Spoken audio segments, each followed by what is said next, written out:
So I'm here at Outlaws Boxing, where this morning everyone's talking about Anderson Silva and the way his leg just snapped.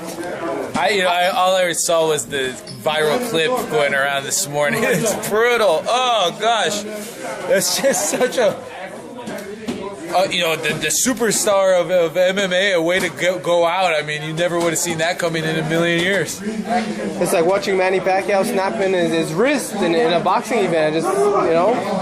It's more shocking than watching Manny Pacquiao fall asleep flat on his face for 20 seconds, that's for sure. I mean, that's pretty much as shocking as it gets. So I don't know if Dana Whitehouse somehow controlled this into some publicity or something, or had, no, he didn't obviously, but what a freak accident. But you've seen it before in K1 and other. Yeah, sure. On every scarred episode, there's somebody with a candlestick fracture that's gnarly, but you don't expect that to be in a pay-per-view main event fight with your number one superstar of your organization. And it's pretty crazy end to, I guess, the career of Anderson Silva. Just yesterday, we were talking about a potential final payday for Roy Jones and Anderson Silva. Well, that sure as hell seems out the window, but God, as gnarly of a fracture as I've ever seen. How does that happen physically? How does your leg just snap like that?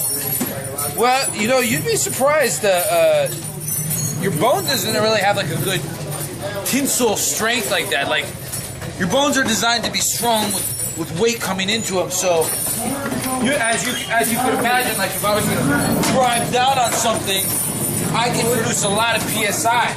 But likewise, if I'm going to kick into something and have the stress come this way and test my tensile strength, your bones aren't really designed to be strong that way. That being said, Thai boxers and that use their shins a lot will become more dense and more suited to whatever stress they're placing on it, but not in those super.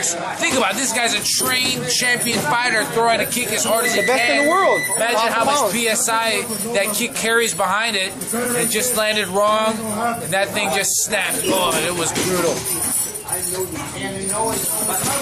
But your bones are pretty crazy. Your bones are, don't forget, your skeleton is a living system. It's an organ that you have, and it's really adaptable depending on where the stress that you're applying to it is.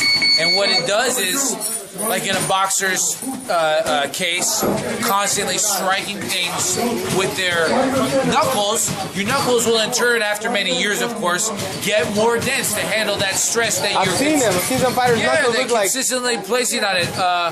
What we learned in school was the stress of 10% of what it would take to fracture a bone is enough to have a positive influence in osteoblasts and osteoclasts, basically making your bones more dense. And when you hear about like weight training is a good way to combat osteoporosis, the reason is because you place that kind of stress on your body, and your body in turn wants to respond to the stress by getting more dense in those areas that you're applying it to.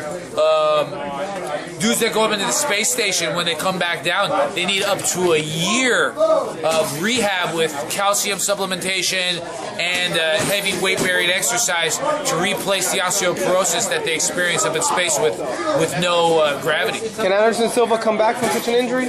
Man, that was pretty gnarly, and he's pretty old to begin with, right? I mean, unfortunately, I don't know too much about MMA, but it may seem like the end of the line for him. There you have it, Brandon Krause here talking about the injury of Anderson Silva against Chris Weidman. FaceToneReport.com and Melissa back reporting.